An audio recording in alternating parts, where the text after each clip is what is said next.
যিনি কিনা মা আমার যশোদার নন্দন কৃষ্ণ,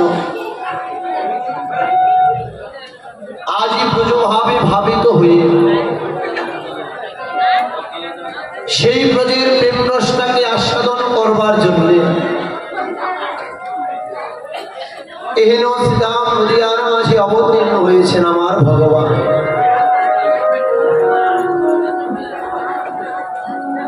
কত কোটি কোটি কলির জীব, কত কোটি কোটি সাধক সাধিকা, কোটি কোটি জনম সাধনা করেও যার শরণটা লাভ করতে পারে না, যুগে যারে যুগে পায় না, মনি যারে ধ্যানে পায় না, সাধু যারে সাধনায় পায় না, এহেন বিরিঞ্চি বাঞ্ছিত ধন কলির আরাধ্য দেবতা, যিনি কিনা আজকে কলিহত জীবকে কলির হেন অত্যাচারী পাপাচারী ব্যভিচারী দুরাচারী কৃষ্ণ ভোলা বহির্মুখী জীবকে উদ্ধার করবার প্রত্যাশায়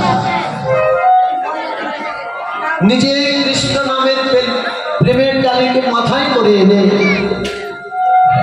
নদিয়ার প্রত্যেকটা জীবের দ্বারে বিলায়ে দিয়েছে।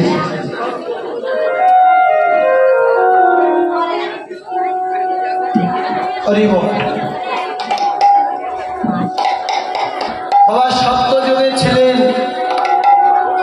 যাকে আমরা নারায়ণ বলে জানি, ত্রেতা যুগে যিনি ছিলেন ভগবান তাকে আমরা রামচন্দ্র বলে জানি, তাপর লীলায় যিনি ছিলেন তাকে আমরা কৃষ্ণ অবতারে কৃষ্ণ ভগবান বলে জানি, কলিতে যিনি গৌরাঙ্গ মহাপ্রভু তাকে আমরা ভগবান বলে জানি। তবে সত্য ত্রেতা দাপরে এই যে তিনটে ভগবান, সত্য যুগের ভগবানের বাহু মানে হাত ছিল কয়টা বাবা? নারায়ণের বাহু ছিল চারটি, চারটি বাহুর মধ্যে চারখানা অস্ত্র তিনি ধারণ করে রাখতেন। একটা ছিল শঙ্খ, চক্র, গদা আর পদ্ম। সত্যযুগ পরিত্যাগ করে দিয়ে সেই ভগবান যখন ত্রেতা যুগে রামচন্দ্র হয়ে আসলেন, তখন রামচন্দ্রের বাহু ছিল দুটি বাহু, দুই বাহুর মধ্যে দুইটা অস্ত্র ছিল, একটাতে ছিল তীর আরেকটাতে ছিল ধনুক। বললে সেই রামচন্দ্র যখন আবার দাপর লীলায় অবতীর্ণ হয়েছে, সেই ভগবান কৃষ্ণ অবতারে ভগবানের হাতে তখন অস্ত্র ছিল কি? তখন ছিল তার বিমোহনকারী অস্ত্র, যার নাম ছিল সাধের মুরলী। কলিতে যিনি আসলেন,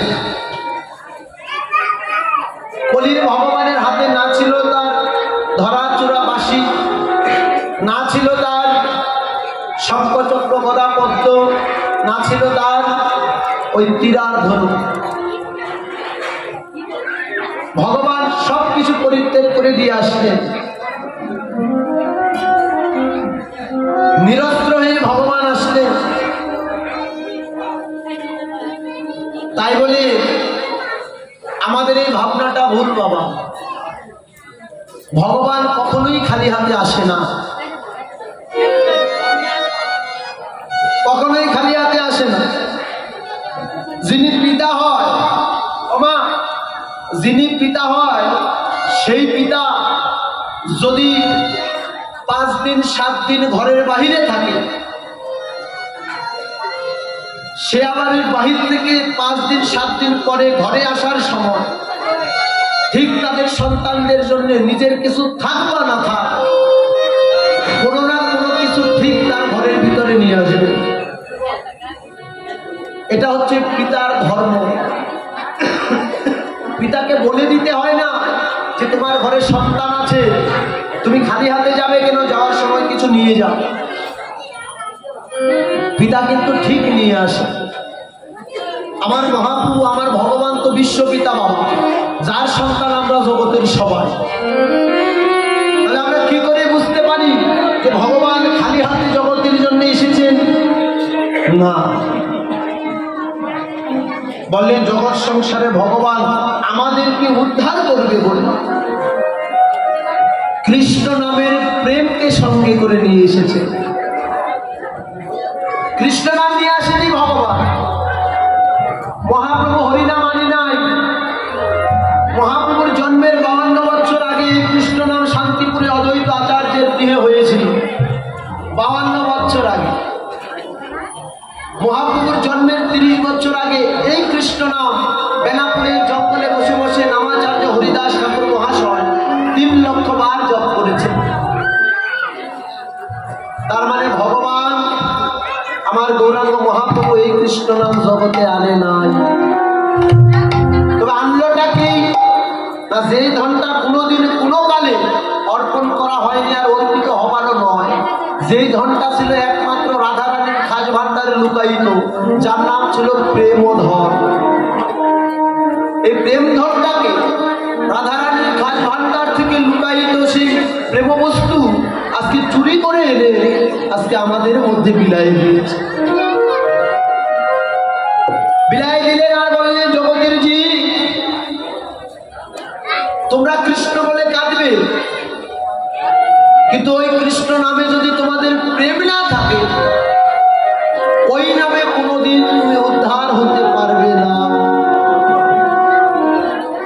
কেননা প্রেমবিহীন নাম, এই নামে জগৎ উদ্ধার হয় না গো। যদি নামের সঙ্গে প্রেমটা মিশাতে পারো তবেই কেবল উদ্ধার হরিনাম।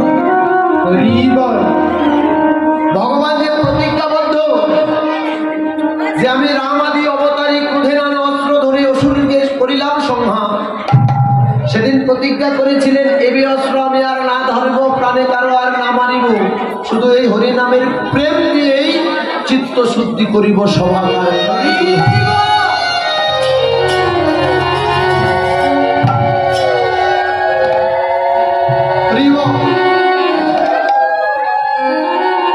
বলেন বাবা, যদি এই হরিনামে, এই কৃষ্ণ নামে, ওই প্রেমবিহীন নাম দিয়ে যদি জগৎ উদ্ধার হতো, তাহলে সত্যযুগের হরির নাম নিয়ে কেউ উদ্ধার হয়নি। দেখাতে পারবেন না যে সত্যযুগের কৃষ্ণ নাম নিয়ে কেউ উদ্ধার হয়েছে। যদি উদ্ধার হতো তাহলে ভগবানের হাতে কোনো অস্ত্র থাকতো না।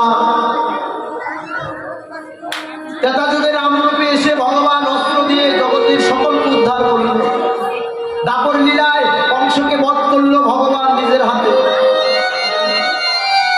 কিন্তু তাকিয়ে দেখেন তো, এই যে কলিযুগ, কলিযুগে আমার মহাপ্রভু কাউকে নিধন করেনি। নিত্যানন্দ প্রভুর এই কপালের মধ্যে জগাই মাধাই ওই কলসি দিয়ে বাড়ি দিয়েছিল, তারপরেও মহাপ্রভু বলেছে, মেরেছিস কলসির কানা, তাই বলে কি প্রেম দেব না? যত আঘাত দিতে পারো দাও, বিনিময়ে আমি আর সেই সুদর্শন চক্র কোনোদিন ধারণ করব না। আমার হৃদয়ে যতটুকু প্রেম আছে আমি সকল প্রেমটুকু তোমার অন্তরে ঢেলে দেব, তারপরেও যেন তুমি উদ্ধার হও। নামে যদি উদ্ধার হতো তাহলে ত্রেতা যুগে তাকিয়ে দেখেন, যেদিন সুন্দরা কাণ্ডে সেতু বন্ধন করেছে বানর সেনা, সেদিন রাম নাম লিখে প্রত্যেকটা পাথর যখন জলের মধ্যে ফেলে দিয়েছিল, প্রত্যেকটা পাথর জলের ভিতরে ভাসলো। পাথর জলে ভাসলো। স্বয়ং রামচন্দ্র বলল, আমার নামের এতটা মহিমা, তাহলে আমি তো স্বয়ং রামচন্দ্র,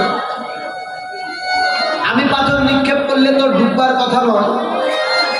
স্বয়ং রামচন্দ্র নিজে পাথর নিক্ষেপ করার পরেও একটা পাথরও জলের উপরে ভাসলো না। হনুমানকে প্রশ্ন করেছিল, হনুমান এই জগতে যতগুলো পাথর তোরা ফেলেছিস সমুদ্রে, আমার নাম লেখা পাথর নিক্ষেপ করার সঙ্গে সঙ্গে জলের উপরে ভাসল। কিন্তু বাবা, আমি নিজে স্বয়ং রামচন্দ্র পাথর নিক্ষেপ করলাম, ছুঁড়ে মারলাম ওই সমুদ্রের বক্ষে, একটা পাথরও তো ভাসল না। হনুমান সেদিন করজোর করে বলেছিল, প্রভু এই জগতে তুমি যদি একবার কাউকে ছুঁড়ে ফেলে দাও, জগতের কারো যে আর তাড়াবার শক্তি থাকে না। সবাই তোমার কৃপা বলে দাঁড়িয়ে থাকে জগতে। প্রভু তুমি শুধু ওই পাথরের উপরে তোমার নামটাই দেখলে প্রভু, নামের সঙ্গে আর কি ছিল সেটা দেখলে না। কি ছিল হনুমান? প্রভু যতবার ওই পাথরের উপরে আমরা রাম নাম লিখেছিলাম, ততবার আমরা নয়ন জলে ভেসেছিলাম। অন্তরের যতটুকু প্রেম ভক্তি ছিল, সম্পূর্ণ প্রেম ভক্তিটুকু মিশাইয়ে দিয়ে নয়ন জলে একত্রিত করে রাম নাম লিখেছি বলে এই রাম নামে পাথর ডুবে না, পাথরে জলে ভেসে যায় প্রভু।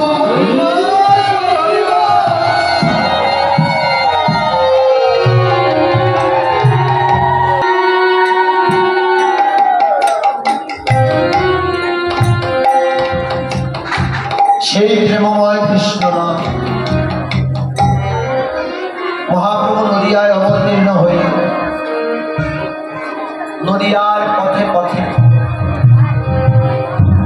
আজ বদনে কৃষ্ণ কৃষ্ণ বলতে বলতে নয়ন জলে কাঁদে। একটু আগে ভগবান সুরধনী গঙ্গার কিনারে সহচর বন্ধুদেরকে সঙ্গে করে নিয়ে খেলা খেলতে খেলতে বেলি অবসান কাল জেনে নিজের ঘরে যাত্রা করেছে। ঠিক ওই সময় আমার গৌরীর সেই অপরূপ রূপশোভা রূপমাধুর্য দর্শন করেছিলেন নদিয়া জেলার মানঞ্চপাড়া গ্রাম নিবাসী সনাতন মিশ্রের কন্যা, যার নাম ছিল বিষ্ণুপ্রিয়া। বিষ্ণুপ্রিয়ার মা বিষ্ণুপ্রিয়াকে ডেকে বলছে, প্রিয়া রে তাকিয়ে দেখ, সন্ধ্যা ঘনিয়ে আসছে, তাড়াতাড়ি গিয়ে ওই সুরধনী গঙ্গা থেকে এক কলসি জল নিয়ে বাইরের জলটাকে ফেলে রেখে বিষ্ণুপ্রিয়া কলসিটাকে নিয়ে ওই সুরধনী গঙ্গার দিকে যাত্রা করেছে। আর ঠিক ওই সময় মহাপ্রভু ঘরে ফিরে যাবে বলে বেলি অবসান কালে সূর্যদেবকে প্রণাম জানাবে, তাই নাভিসিক্ত কমলে গিয়ে দাঁড়িয়েছে সুরধনী গঙ্গায়। আর অপর ঘাটে বিষ্ণুপ্রিয়া জল ভরিবার জন্য নেমেছে। কলসিটা কাপ করে ধরেছে, কলসিতে জল ভরছে। ঠিক ওই সময় মহাপ্রভু প্রণাম জানাবার জন্য যখন হস্ত জোর করেছে, সঙ্গে যারা ভক্তরা ছিল আমার মহাপ্রভুর প্রণাম দেখে সকলে একযোগে হরিনামের ধ্বনি করতে আরম্ভ করেছে।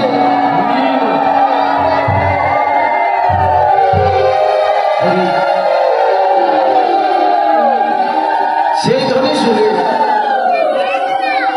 বিষ্ণুপ্রিয়া নয়ন চলে গেছে। বাবা, আমার গৌরীর সেই অপরূপ বদন পালে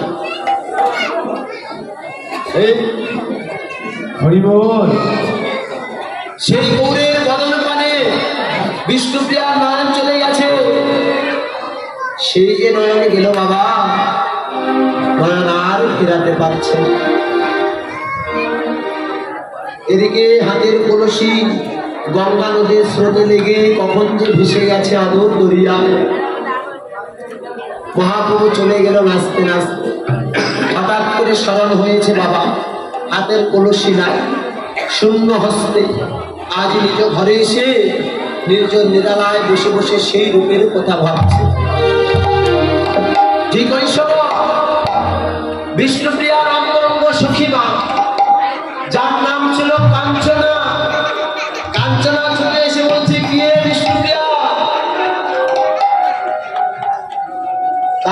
কেন?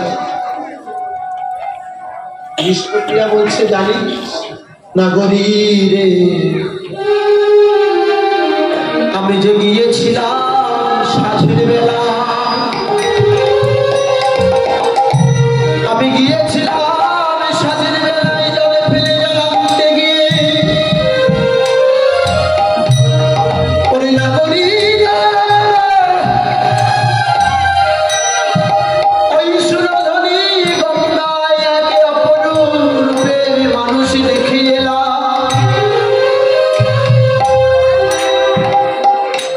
এমন রূপ আমি আর কোনদিন দেখি নাই কাঞ্চনা,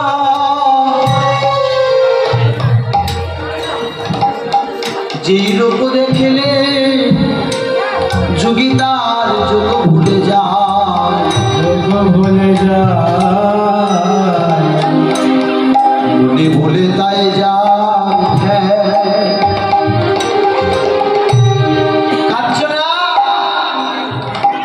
যেই রূপ দর্শন করলে যোগী তার যোগ ভুলে যায়, মনে ভুলে যায় তার ধ্যান, অহংকারের অহংকার থাকে না, ধনী তার ধনের অহংকারটা পর্যন্ত ভুলে যায়। কি মনে হয় জানি এই জীবন যৌবন সব কিছু তার চরণে সঁপে দেই, সব কিছু তারই চরণে